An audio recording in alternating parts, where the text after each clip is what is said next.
எல்லாருக்கும் வணக்கம். இன்னைக்கு நாம இந்த பதிவுல எதை பத்தி பார்க்க போறோம்னு பாத்தீங்கன்னா ஒரு பர்ஃபெக்டான ஸ்நாக்ஸ் தாங்க பார்க்க போறோம். இன்னைக்கு நாம காலிஃபிளவர் சில்லி எப்படி செய்ய போறோம் தாங்க பார்க்க போறோம். நம்ம நிறைய வெரைட்டிஸ் நம்ம வீட்டுல இருக்கிற மசாலா வச்சு எப்படி செய்யறது, அந்த கடையில வாங்கின மசாலா இந்த மாதிரி எல்லாம் ட்ரை பண்ணிருக்கோம். சோ இன்னைக்கு நம்ம வீட்டுல இருக்கிற திங்ஸை வச்சே நம்ம இந்த காலிஃபிளவர் சில்லி ரெடி பண்ணலாம். சோ அதை எப்படி செய்யறதுதாங்க இந்த பதிவுல இன்னைக்கு நம்ம தெரிஞ்சுக்க போறோம். இப்போ வாங்க நம்ம ஃபர்ஸ்ட் காலிஃபிளவர் சில்லி போறதுக்கு காலிஃபிளவர் தேவைங்க. இன்னைக்கு நம்ம ஒரு காலிஃபிளவர் வாங்கியிருக்கோம். நல்லா ஃப்ரெஷ்ஷா இருக்கிற காலிஃபிளவர் தான் இன்னைக்கு நம்ம வாங்கியிருக்காங்க. சோ இன்னைக்கு இந்த காலிஃபிளவர் வச்சுதான் ரெடி பண்ண போறோம்.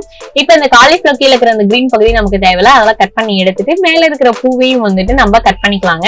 இதுல புழு இந்த மாதிரிலாம் பூச்சிஸ் இருக்கும். சோ அதெல்லாம் கிளீன் பண்ணிட்டு அதுக்கப்புறம் எடுத்துடலாம். அதுக்கப்புறம் நமக்கு தகுந்த அளவுக்கு நம்ம சில்லி போடுறதுக்கு தகுந்த அளவுக்கு நம்ம மேல இருக்கிற பூவெல்லாம் சின்ன சின்னதா உதிர்த்து வச்சிருக்கிறோம். இப்ப இது உதிர்த்து வச்சாச்சு. அடுத்தது பாத்தீங்க அப்படின்னா இது நல்லா நம்ம கிளீன் பண்ணணும். சோ கிளீன் பண்றதுக்கு பாத்தீங்க அப்படின்னா நான் ஹாட் வாட்டர் வச்சிருக்கேன். நல்லா ஹாட் ஆனதுக்கு அப்புறமா ஆஃப் பண்ணிடலாம். இதுல நான் உப்பும் ஆட் பண்ணியிருந்தேங்க ஸ்டார்டிங்ல.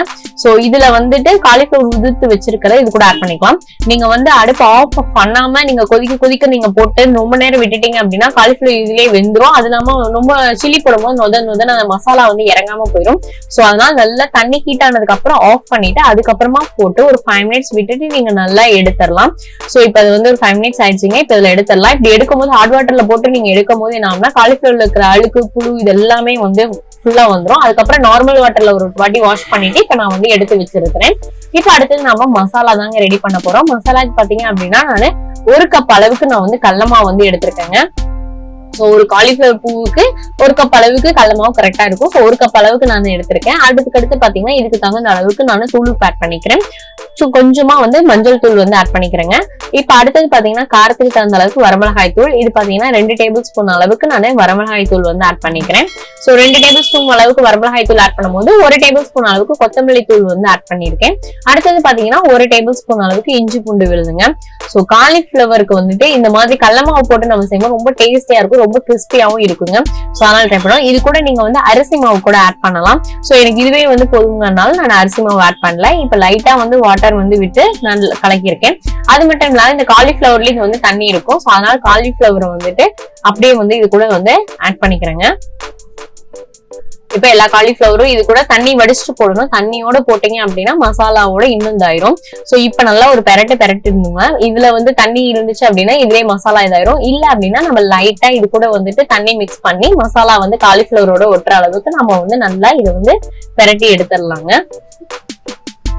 இப்ப பாருங்க நல்லா ஒன்னோட நல்லா மிக்ஸ் பண்ணிட்டு இருக்கேன். சோ கொஞ்சம் இன்னும் மசாலா அங்கங்க கெட்டியா இருக்கிறதுனால என்ன பண்ணா கொஞ்சமா தண்ணி விட்டுட்டு நல்லா இதை நானே மிக்ஸ் பண்ணிக்கிறேன். சோ இது மிக்ஸ் பண்ணி ரொம்ப நேரம் விடணும் அப்படிங்கறதுலாம் இல்லைங்க. நல்லா ட்ரையா நீங்க மிக்ஸ் பண்ணிட்டீங்க அப்படின்னா ஒரு 10 நிமிஷத்துலயே நம்ம இதை சில்லி போட்டு நம்ம எடுத்துடலாம். இப்ப பாருங்க ஒன்னோட ஒண்ணு நல்லா நம்ம மிக்ஸ் பண்ணிருக்கோம். இப்ப அடுத்தது பாத்தீங்க அப்படின்னா நம்ம எண்ணெய் காய வச்சு இதை நம்ம சில்லி போடுறதுக்கு ரெடி பண்ணலாங்க. சோ ஒரு 10 மினிட்ஸ் விட்டீங்க அப்படின்னா போதும். மசாலா எல்லாமே காலிஃபிளவரோட நல்லா மிக்ஸ் ஆயிரும். சோ இந்த ஸ்டேஜ்ல இதுக்கப்புறமேட்டு நம்ம சில்லி போடுறதுக்கு நம்ம ரெடி பண்ணலாங்க. இப்ப ஆயில் நல்லா ஹீட் ஆகி இருக்குதுங்க. இப்ப அதுல நான் ஆல்ரெடி பாத்தீங்கன்னா வெங்காய பஜ்ஜி தாங்க போட்டிருந்தேன். சோ போன வீடியோ வெங்காய பஜ்ஜி எப்படி போடுறதுன்னு சொல்லி வீடியோ போட்டிருந்தேங்க. சோ அந்த எண்ணெயில தான் நானே இப்ப காலிஃபிளவரும் போடுறேன். இப்ப காலிஃபிளவர் ஒவ்வொரு பூவா உதிர்த்து விடுறேன். சோ அப்படியே போட்டீங்கன்னா ஒட்டுக்கா எல்லாம் ஒட்டிக்கும்.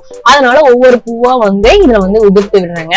சோ அவ்வளவுதாங்க. ரொம்ப ஈஸியான மெத்தட் தாங்க. நம்ம கடலை மாவு இது யூஸ் பண்ணும் போது நல்லா கிறிஸ்பியா ரொம்பவே நல்லா இருக்கும், டேஸ்டா இருக்கும்.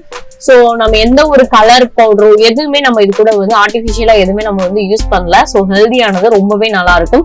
சோ நீங்க இதை ஒரு ஸ்நாக்ஸ் ஐட்டமா நீங்க குழந்தைங்களுக்கு செஞ்சு கொடுங்க. ரொம்ப டேஸ்டா இருக்கும், குழந்தைங்களும் விரும்பி சாப்பிடுவாங்க. சோ நீங்களும் இதை ட்ரை பண்ணி பாருங்க. இப்ப பாருங்க நம்ம காலிஃபிளவர் சில்லியே ஒவ்வொன்னா நம்ம இதே மாதிரி மெத்தட்ல போட்டு எடுக்கிறோம். சோ நல்லா எண்ணெய் கொதிச்சதுக்கு அப்புறமா நம்ம இதை போட்டு எடுக்கணுங்க. இப்ப பாருங்க நல்லா ப்ரௌனிஷ் கலர்ல நல்லாவே வந்திருக்குது. சோ அவ்வளவுதாங்க, நம்மளுடைய காலிஃபிளவர் சில்லி ரெடி ஆயிடுச்சு. கிறிஸ்பியான நம்மளுடைய காலிஃபிளவர் சில்லி இப்ப நம்ம ரெடி பண்ணிட்டோம். சோ நீங்களும் இந்த மெத்தடை ட்ரை பண்ணி பாருங்க. ட்ரை பண்ணிட்டு எப்படி இருந்துச்சுன்னு சொல்லி கண்டிப்பா கமெண்ட் பாக்ஸ்ல கமெண்ட் பண்ணுங்க. இந்த மாதிரி உங்களுக்கு புது விதமான வீடியோக்கள் வேணா கண்டிப்பா நம்ம சேனலை சப்ஸ்கிரைப் பண்ணிக்கோங்க. கூட ஒரு பெல் ஐகானையும் பிரஸ் பண்ணிக்கோங்க. ஓகே ஃப்ரெண்ட்ஸ், மேலும் ஒரு வீடியோவில் சந்திக்கிறேன். நன்றி, வணக்கம்.